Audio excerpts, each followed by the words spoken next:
Hi guys, I'm Kris Petersen, founder of thelickfactory.com, and welcome back to another week at the Lick Factory Tip of the Week. Now today what we're going to be doing is looking at a simple technique for replacing a chord or changing a chord within a chord progression. Now, it's a pretty simple thing to do, however the challenge is to be able to change the chord or replace the chord without changing the essence of the song. So without making the vocal melody clash and still keeping the basic idea of how the song is supposed to sound. Now, if you're already a Lick Factory student, we're looking at this in season 1 and then there was the chords. So you're probably going to know this already. However, stick around to the end because I do have a free download for you today which is going to help you along with this technique and help you get inside my head and my thought process when I'm replacing chords. If you're not a Lick Factory student, it's cool. We're going to cover off everything in the lesson today. So let's go get into it. Replacing chords is something that we do a lot of work on at the Lick Factory. It's one of those techniques that I use all the time. It's something that I do very frequently to try and spice up my chord playing. So to replace a chord or change a chord, how do we think about this that's going to make it nice and simple and not affect the overall sound of a song? Because that's the danger when you replace a chord within a progression. All right, so to start with, what we're going to do is use chords that are called suspended.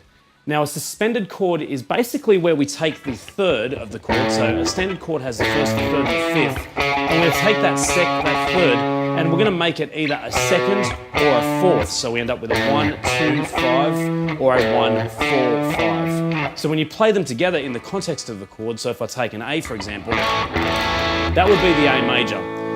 If I play an A suspended fourth, so taking that third, so in this case would be a C sharp and making it a D to a 4, it would sound like so.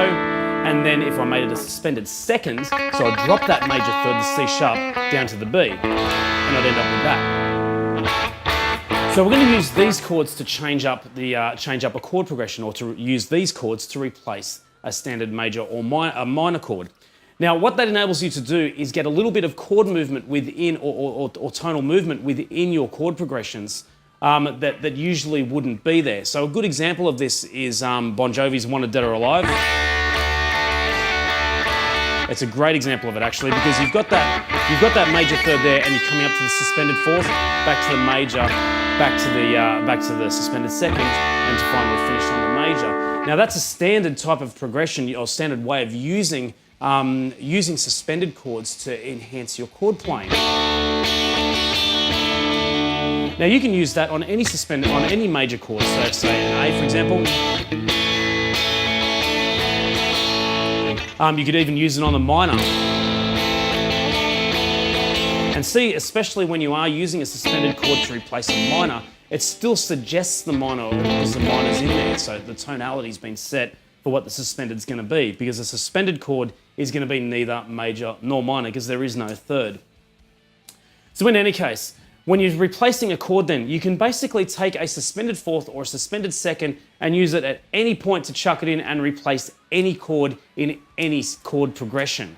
Now, what you are going to be able to do is, depending on what the chord preceding it and following it is, will depend on which chord you pretty much go for. So for example, if you're playing a G to a D to an A, right? If we take that example, a G major to a D to an A, and we want to try and keep the notes within the chord as similar as possible, let's go from the G and we'll play a D suspended fourth, because then we're going to have that fourth finger there still on the high G.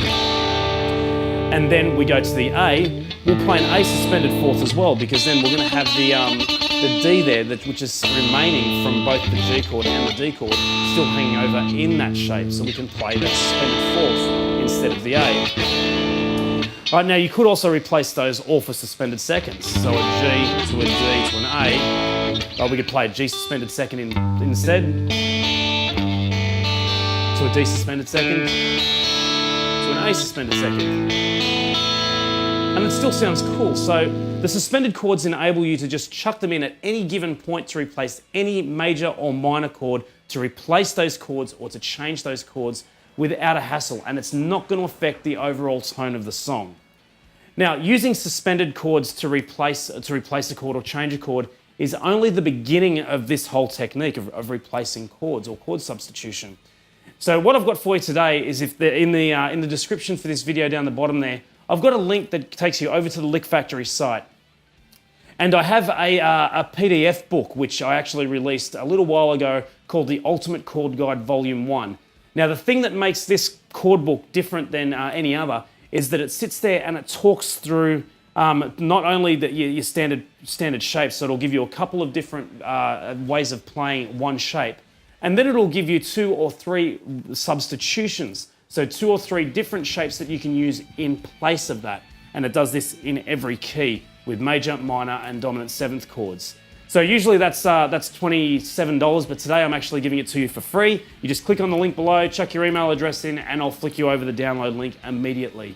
Now, if you have any questions that need to follow on from today's tip of the week, or anything else, or anything you'd like me to cover, just flick me an email at chris@thelickfactory.com or drop me a line on the Lick Factory blogs. Until next time, guys, I'm Kris Petersen. I'll see you later.